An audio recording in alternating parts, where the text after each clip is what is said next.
Conventional wisdom in Salem is that Governor Jon Kitzhaber will run for re-election next year. But that's not a given. The 66-year-old Democrat has repeatedly said he's not made up his mind. That's left potential Republican candidates wondering what the governor's race will look like next year. There's one candidate who has entered the fray that you may not have heard of. He says everything he needs to know he learned in the fields of Central Oregon. He even wrote a song about it. Correspondent Chris Lehman has this profile. I'm riding shotgun in a pickup with rancher Jon Justesen. As we round a bend on this bumpy dirt lane, a weathered farmhouse comes into view. This is the head of Jackknife Canyon down here. And that's the old homestead right there. 5 generations have been calling this ranch the home place. When he was a teen, Justesen and his parents moved to a newer house out by the county road. These days, Justesen and his 2 adult sons raise cattle and grow wheat and barley. But he's afraid his family's way of life is becoming less common in Oregon. The graveyards are full of wore-out ranchers and farmers, and every time one of them old boys goes, that's a history book gone forever. Justesen says he hopes to bring the knowledge passed down through a century of Justesen cowboys to the Oregon governor's office. He hasn't raised any money yet, but he sunk more than $33,000 of his own cash into a preliminary effort. The big question, what will Jon Kitzhaber do? I believe that if he decides to run again, he would be very strong, really very difficult to beat. So we're real interested in what he's doing. Justesen says he wants to run because he thinks the state's budget is growing out of control. That puts him squarely in the Republican fold. But the 62-year-old rancher holds some other views that might not match up well with GOP primary voters.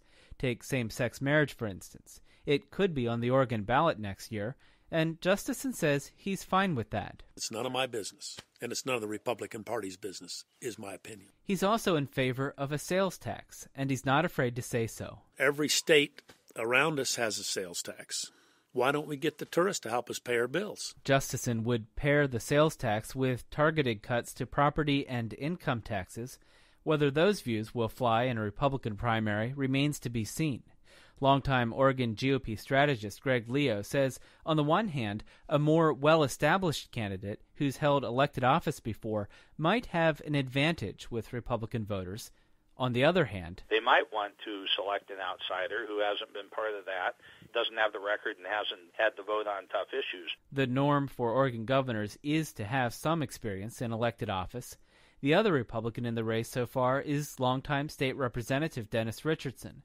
But like Justesen, the last GOP nominee for Oregon governor never held elected office. He was former NBA player Chris Dudley. In 2010, he came within 22,000 votes of defeating Kitzhaber. Back at the ranch, Justesen checks in on his horses. And we do everything in our cattle operation to horseback. Honest work of horseback. That's what we love, and we handle our cattle as gentle as we can. In addition to ranching, Justesen leads elk hunts and fishing expeditions on his property. He's also invested heavily in a successful Vancouver, Washington-based payroll management firm. That's not very cowboy-like, but consider this. He does pick up a guitar once in a while. He's even produced a CD. I learned everything I thought I needed to know in the fields of Sherman County, where I still call home. He's quick to add the singing is mainly for friends and family, so don't look for any concerts on the campaign trail. I'm Chris Lehman in Kent, Oregon.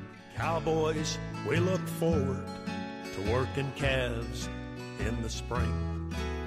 We'd saddle our ponies at the first light of day on the canyons of John Day, where I once played.